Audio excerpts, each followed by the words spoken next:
झाली का खरेदी? हो. विशेष काय नाही, मेघनासाठी काही कपडे घेतले, थोडे माझ्यासाठी. हो दाखव दाखव काय घेतलं बघू. इकडे नाही.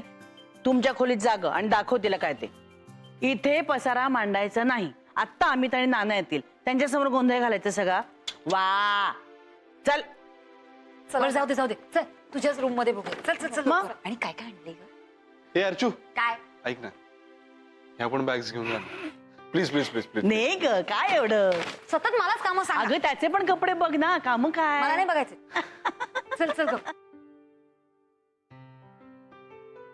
मग काय झाली का रजा सँक्शन? हो म्हणजे जून महिन्यात 5 दिवस मागितले मी. चला. पहिल्या आठवड्यात किंवा दुसऱ्या आठवड्यात मिळेल. पण मेघनाच्या वाढदिवसाचं ठरवायचं ना, सरप्राईज. सांगू नकोस तिला. हो हो, करूया आपण प्लॅनिंग. माई, सगळा गोंधळ झालेला आहे. काय झालं? अमितचा फोन आला होता. अमित त्या सावर्डेकडे गेला आता. अगं बाई. हो, त्या सावर्डेने म्हणे डायरेक्ट विचारूनच टाकलं मनीषाला. बाप रे. मग? हो ना, आणि तिने कबूल केलं सगळं. तिचं म्हणे लग्न आधीपासूनच त्याच्यावर प्रेम होतं, पण त्याच्या घरच्यांचा कट्टर विरोध होता ह्याला. मग काय, तिचं सावर्डेशी लग्न झालं आणि ती मुंबईत आली. आणि आता 8 वर्षांनी तो परत आलाय. त्याने तिला कॉन्टॅक्ट केलं तर ही गेली ना भेटायला. बाप रे. भयंकर आहे बाई हे सगळं, आणि अतिशय चुकीचं आहे. नाहीतर काय, मी पण हादरलेच हो. नाही म्हणजे मी ना मनीषाला खूप चांगली ओळखते.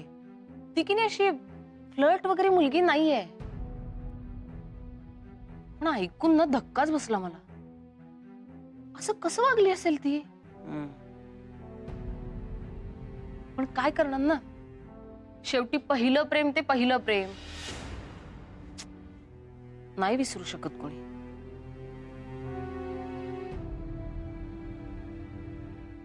मस्त आहे ना टॉप.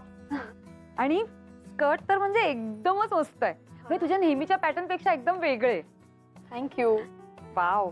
तुम्ही ट्राय करणार का ताई? करा हवं तर लगेच. म्हणजे काय करणारच, पण आता नको, नंतर करूयात आपली फॅशन परेड. ए आदित्य, मस्त केलीस हा शॉपिंग. नाही म्हणजे अशी शॉपिंग आपल्या लाडक्या बहिणीसाठी सुद्धा करावी असं नाही वाटत का रे तुला? काय बाय बाय.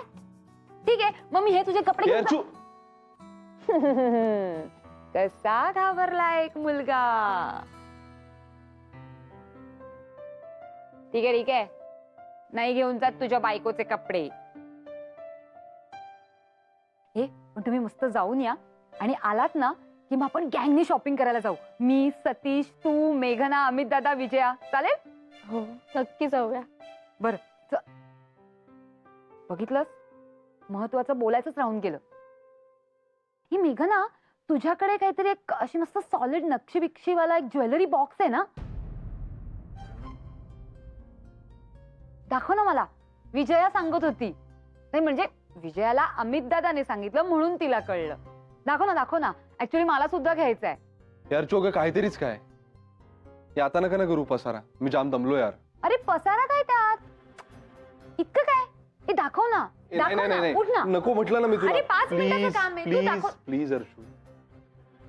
ठीक आहे, नंतर दाखव.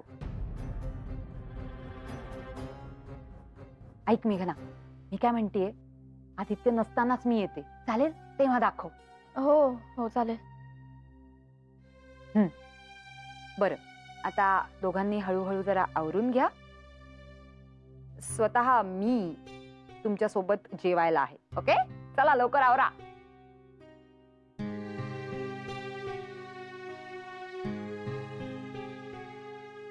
गॉड, ती पेटी आईकडे पण ठेवू शकत नाही आता. नेमकी आई मावशीकडे गेली आहे. आपल्याकडे दुसरा ज्वेलरी बॉक्स आणण्याखेरीज पर्याय नाहीये. मी एक काम करतो, मी आत्ताच जाऊन घेऊन येतो. अरे पण तू दमलायस ना आदित्य. अगं ते मी अर्चूसाठी म्हणालो. घेऊन येतो मी आत्ताच. त्या दोघी जर सकाळी सकाळी तुझ्याकडे आल्या ना तर तुझीच पंचायत होईल. तू एक काम कर, ती पेटी आत कुठेतरी ठेवून दे. मी आलोच.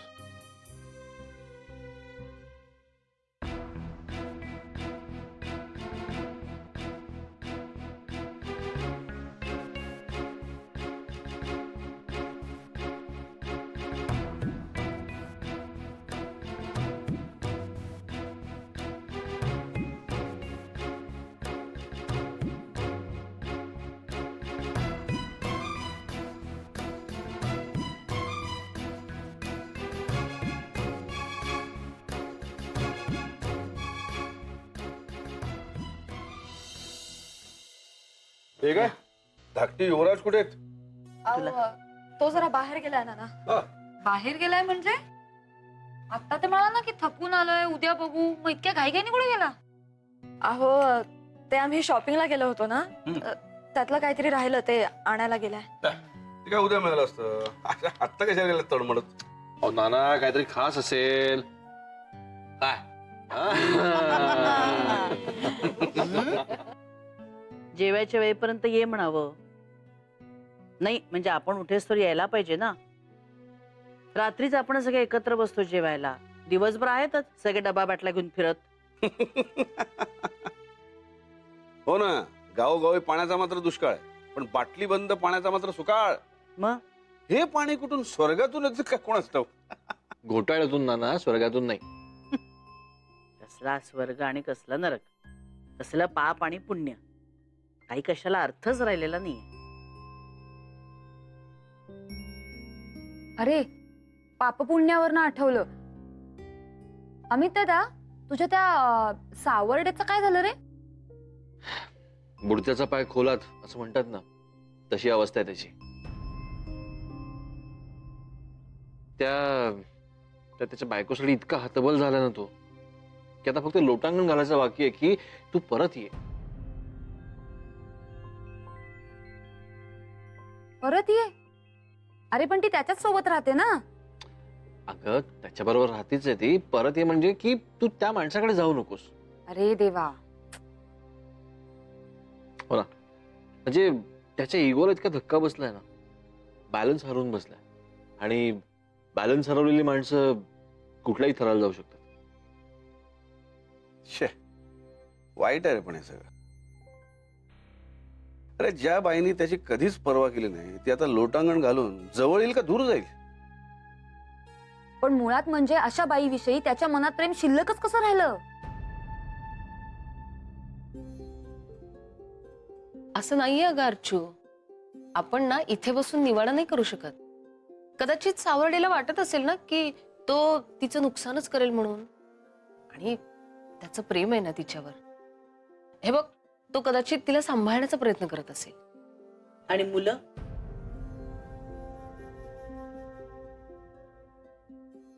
त्यांचं काय?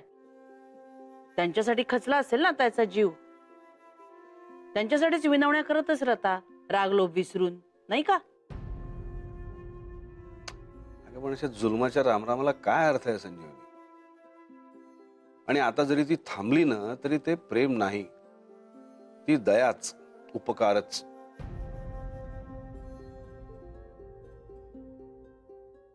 म्हणजे नाना, तुम्हाला असं म्हणायचंय का की तिने लग्नाआधीच्या मित्राबरोबर सरळ निघून जावं?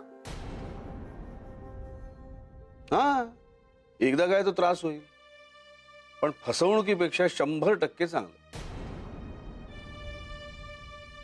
पण नाना, खरं म्हणजे आपण त्या मित्राशिवाय जगू शकत नाही हे तिला लग्न करताना नाही कळलं?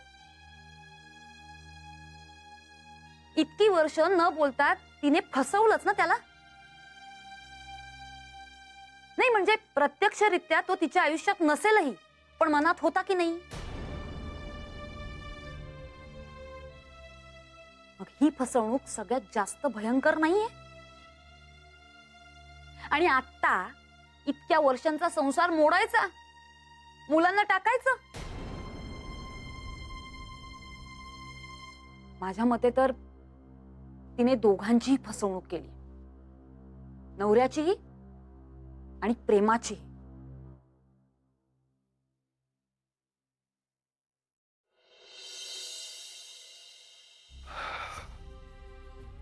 आलास? खूप भटकावं लागलं का रे?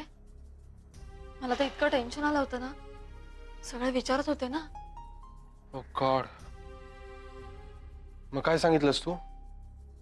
काय सांगणार? मी म्हंटल की आम्ही शॉपिंगला गेलो होतो ना, तर त्यातलं काहीतरी विसरलं दुकानात, म्हणून तो.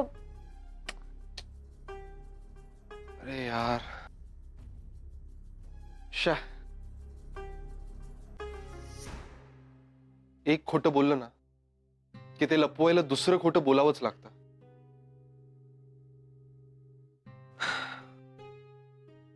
मला तर इतकं कसं तरी वाटतं ना कधी कधी. आजपर्यंतच्या आयुष्यात घरच्यांपासून कधीच काहीच नाही लपवलंय ग मी.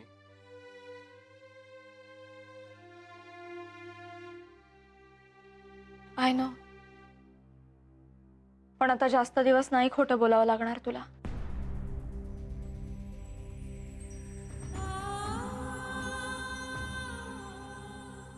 म्हणजे म्हणजे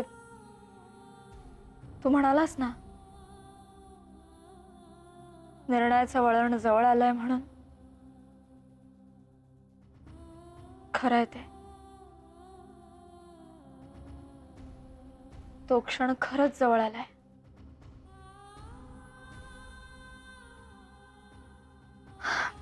एनिवे, तू फ्रेश होऊन घे, मी जेवायला वाढते.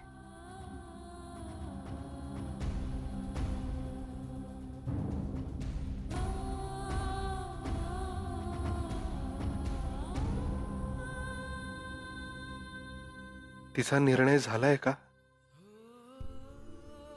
मला सोडून जाण्याचा? एकेका एकावं ना ते भयंकरच आहे रे बाबा. 2 मुलं होईपर्यंत सावर्डेच्या बायकोला अक्कल नव्हती का आली?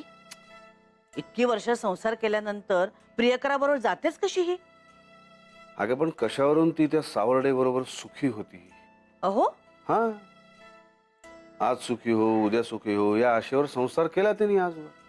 शेवटी मावळल्या सगळ्या आशा. हे बघ, त्या दोघांचं जगासमोरचं नातं आणि त्या एकमेकांमधलं नातं हे वेगळे असू शकतं ना. नाही, मला हे अजिबात पटत नाही. नाही, मग हे तिने मुलं व्हायच्या अगोदरच ठरवायचं होतं ना, तेव्हाच घटस्फोट घेऊन टाकायचा होता. अचानक तिचा प्रियकर उगवतो आणि हिला साक्षात्कार होतो का? आणि वर तुम्ही म्हणता की तिने तिच्या प्रेमाकडे निघून जावं. मला हे अजिबात पटत नाही.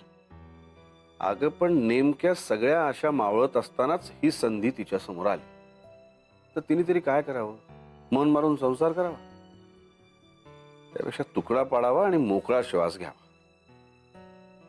आणि मग मुलांचं काय? मुलांचं दायित्व आहे की नाही तिच्यावर?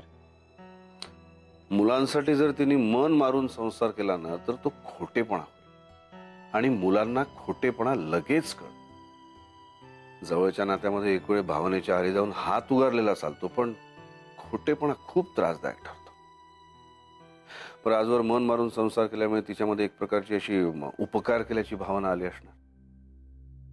आणि उपकार, दया या गोष्टींना कुठल्याही नात्यामध्ये स्थान असूच नाही असं मला वाटतं. त्यापेक्षा निर्दयी स्वार्थ चांगला. मार्ग मोकळे होतात. नाही, मला नाही असं वाटत. तुम्ही मुलांना जन्म दिलाय म्हणजे त्यांचं नीट पालन पोषण करणं हे तुमचं पहिलं कर्तव्य ठरतं. आणि मुलांसाठी तुम्ही तुमचं सुख बाजूला नाही ठेवू शकत. त्यात खोटेपणा काय आहे? आणि अंतर ठेवून सामंजस्यानं 2 माणसं एका छताखाली नाही का राहू शकत? प्रत्येक गोष्टीला एक काळवेळ असते. आणि एखादी गोष्ट मिळवण्यासाठी दुसरी गोष्ट उद्ध्वस्तच करायला पाहिजे असं थोडंच आहे. आणि त्याला काय अर्थ आहे? आणि जे प्रेम सगळ्यांना सुख देणारं नसेल ते प्रेमच नसतं ना. हो, पण तू माझ्यावर कशाला चिडतेस संजीवनी? तू सावर्डे आणि त्याची ती मनीषा सोडवतील त्यांचा प्रश्न. सुदैवाने आपल्या घरात तरी असली काही परिस्थिती अजून तरी उद्भवलेली नाहीये. आणि उद्भवणारही नाहीत. सारासार विचार आणि तारतम्याचे धडे आपल्या घरात सगळ्यांनीच गिरवलेत. हो,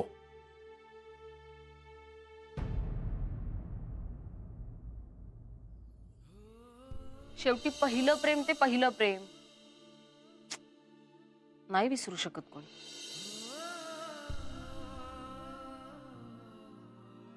मेघना घरात रोळली आहे. सगळ्यांशी प्रेमाने वागते. आमच्यातही पहिल्यासारखा दुरावा नाही राहिला, पण याचा अर्थ तिचा निर्णय माझ्या बाजूनेच असेल असं का धरून चाललोय मी? ती आठवणींची पेटी तर जपूनच ठेवली होती ना तिने. बाबांचं दडपण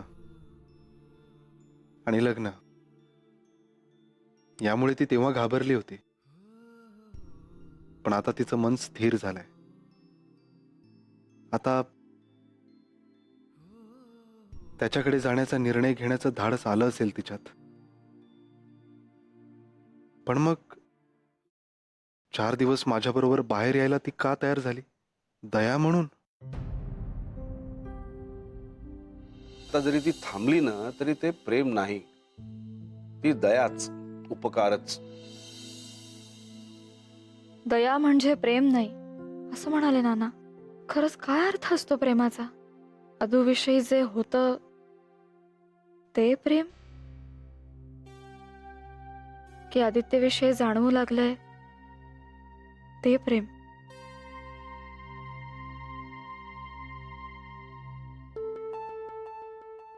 आदित्य म्हणाला, अंतरात्म्याचा कौल घे.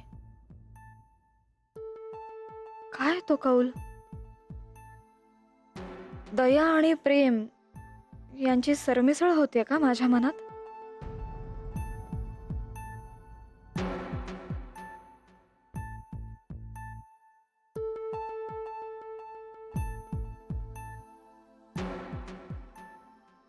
मेघना, हं?